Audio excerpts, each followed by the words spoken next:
Sanibonani bazalwane, sanibonani makholwa emagumbini amanye omhlaba lapho enichitheke khona.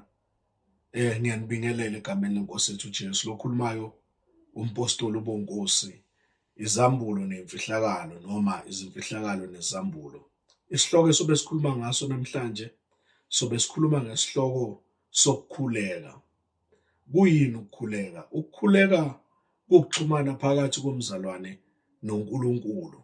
Kukhuluma noNkulunkulu.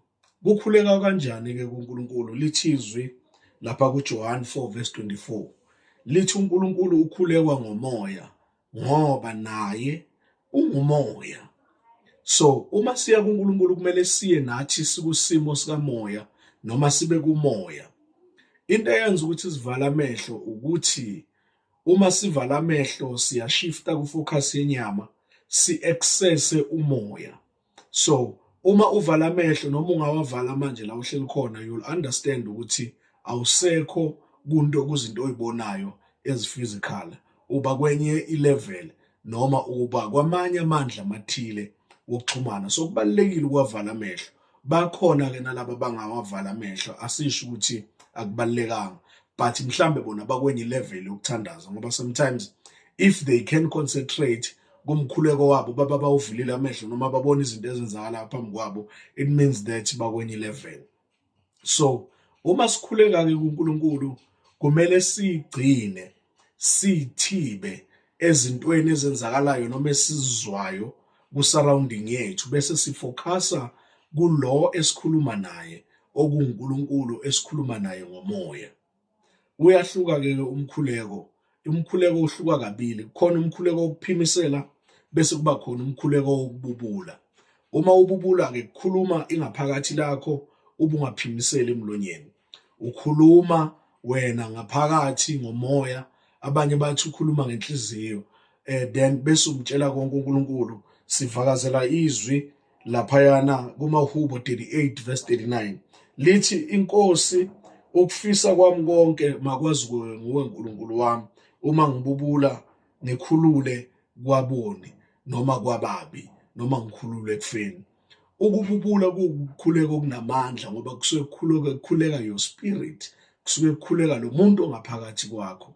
So bazalwane, ngiyacela ukuthi sizinike futhi sibe nesikhathi, sibe futhi nendawo esikhuleka kuyo, ngoba kubalulekile ukuthi ube nesikhathi sokukhuleka. Kubalulekile futhi ukuthi ube nendawo yokukhuleka. uJuda Iskariyoti ekwazi ukuthi uJesu ngesikhathi esithile ukhuleka eGetsemane, futhi ngesikhathi esithile ukhuleka entabeni, futhi kwamsiza lokho uma sekuzobanja uJesu, ngoba bekazi ukuthi uJesu unendawo yakhe akhuleka kuyo, futhi unesikhathi sakhe akhuleka ngaso.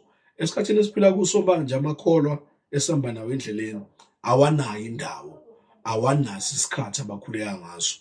Okungukuthi-ke bazalwane, simlandela kanjani uKristu? Ngoba uKristu esimlandelayo bekuwuKristu onesikhathi sokukhuleka, onendawo futhi yokukhuleka. Bothi umhlabelelo wakudala masikhula uthi nginesikhathi sami sokukhuleka, futhi besithi nginendawo yami yokukhuleka. Thina njengoba siphila manje siyayiphilela randomly, asinaso isikhathi sokukhuleka. Kubalulekile-ke bazalwane ukukhuleka, ngoba ukukhuleka kuyandisa ubudlelwane phakathi kwakho noNkulunkulu.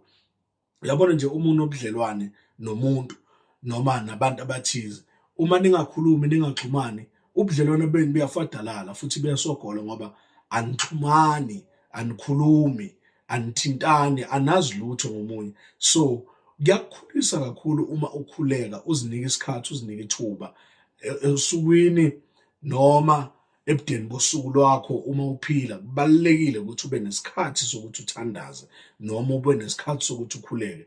Umkhuleko unamandla, uyisikhali sethu njengoba singamakholwa ukunqoba konke, ngoba uma sikhuleka sizothola njengokukhuleka kwethu. Umkhuleko-ke bazalwane ubalulekile ngoba uthi uma uya emthandazweni noma uyokhuleka uyarisetheka, ubuyela back to labo ukhona khona endaweni elungile, noma ubuyela back to your original state uma ukhuleka. uNkulunkulu ngazithi angasisiza bazalwane, anisize nani ukuthi nibe nendawo, nibe nesikhathi sokukhuleka, ngoba kubalekile kuzokhulisa ubudlelwane bethu noNkulunkulu noma nomoya, njengoba lisho iBhayibheli lapha kuJohane ukuthi uNkulunkulu ungumoya, bonke abamkhulekayo abamkhuleke ngomoya. Lina vesi elingibusa kakhulu lapha kwabaseThesalonika 5 verse 16 lithi thokozani njalo njalo, bese lithi khulekani ningaphezi, khulekani ningaphezi, ngoba nakho ukukhuleka bese niyama, nikhuleke bese niyama. Abanye abazalwane esikhonza nabo emabandleni ahlukahlukene abakhuleki, bakhuleka kuphela Sunday. During the week umuntu uyalala, uyavuka, uyadla, uyaphila, akakhuleki, akaxhumani, bese azovela athi uNkulunkulu akaphenduli. Asikhulekeni bazalwane, kuyisikhali sethu sokunqoba izinto esihlangabezana nazo endleleni noma esihlangana nazo endleleni.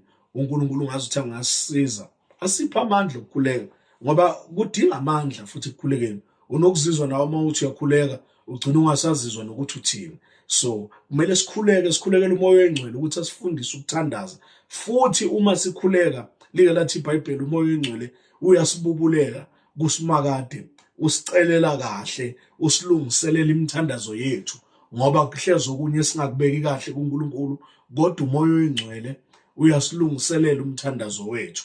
Ukukhuleka kubalulekile bazalwane, asikhulekeni njalo singaphezi.